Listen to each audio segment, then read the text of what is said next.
Hey, this is the Doc. This is 10 o'clock on Saturday evening. But I just wanted you to know something. Um, Not 5 minutes from me is a place called Check and Go. I'm sure you have them in your area. If you're not, it's a place where, excuse me, I'm yawning because I'm tired. It's time for the Doc to go to bed. But, anyways, on Friday, there was a man who walked into the Check and Go, and which is not 5 minutes from me. And he just pulled a gun and shot and killed the manager, and then robbed the place and took the money and left. Now, I want to tell you something that's very serious. People without jobs will do desperate things in order to feed their children. And as for me, I mean, I am licensed to carry, but I can't even go to the gas station. Oh, excuse me. Oh, it's one of those nights.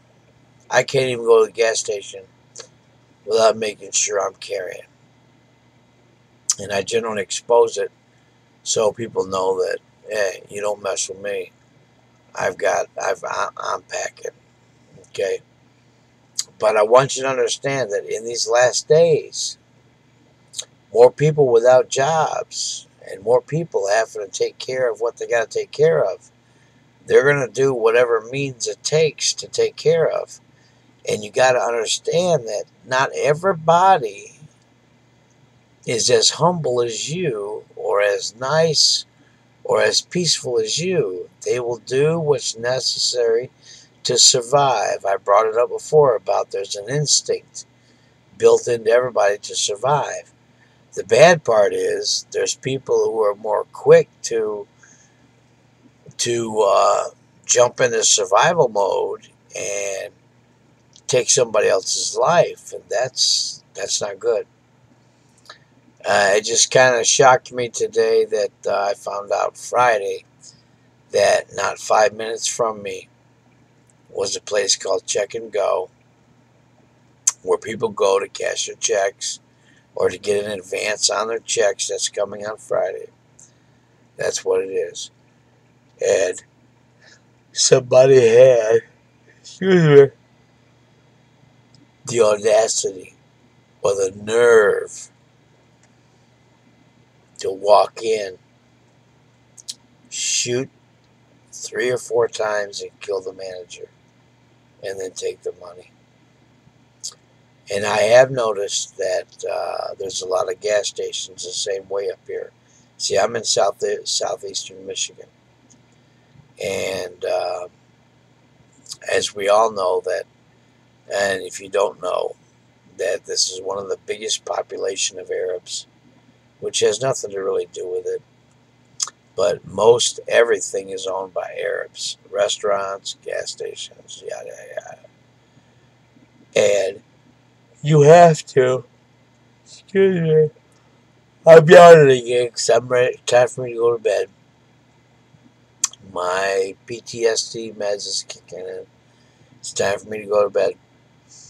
But you watch your back whenever you go to the gas station. It's not just happening here, it's happening all over the United States. So you watch yourself. You watch your six, which means watch your back. If you're licensed to carry, carry. If you're not, open carry. Everybody has a legal right to open carry. All right? 99% of the time, if somebody sees you with something hanging on your hip, they will leave you alone. Because they know if they try anything, you're going to fight back. All right? Even though I'm licensed to carry a concealed weapon, when I go to the gas station, I make sure it's visible. That way they will back off. And I hate to live at a time like this. I think it's the most stupidest thing, but you know, people will do what they gotta do in order to survive.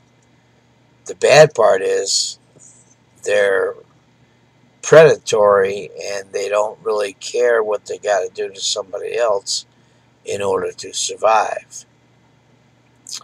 In which case, you have to respond to that. So if you have children, you keep them safe. When you gotta go get gas, if you don't have to take them, don't take them.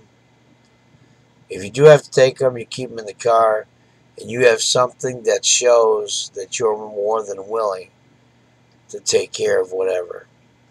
And listen, this doesn't go against the Bible. It doesn't go against God, because He even told His disciples, when His disciples said that they have two swords, He said that's enough. Use that. So don't let somebody try to preach to you and tell you that you don't need to protect yourself. Baloney. Jesus even let His disciples know that two swords was enough. What you have is enough. Use it. Protect your children. Protect your spouse. Grow some kahunas. Be a man. Be a woman. For those who don't have a man in their household. You stand your ground. Do your due. Listen to the doc. God is approving. He really is. And He knows each and every one's situation. So when I stand out there and I pump gas and I show that I have something to combat against what they want to do to me, I'm in legitimate, I'm legal, and I'm fine. Okay? You have a right to carry, to open carry, without a concealed permit. Now you remember that. That's your Second Amendment. You have the right to carry, to open carry, without a license to conceal. Alright, so just do your due and take care of your kids, alright? We got to hang in here till the end. And we got more people who are willing to be desperate. But you don't have to become a statistic. God never intended you to be a statistic. A statistic. See, that's my PTSD meds kicking in. What He intended you to be is a man or a woman of God.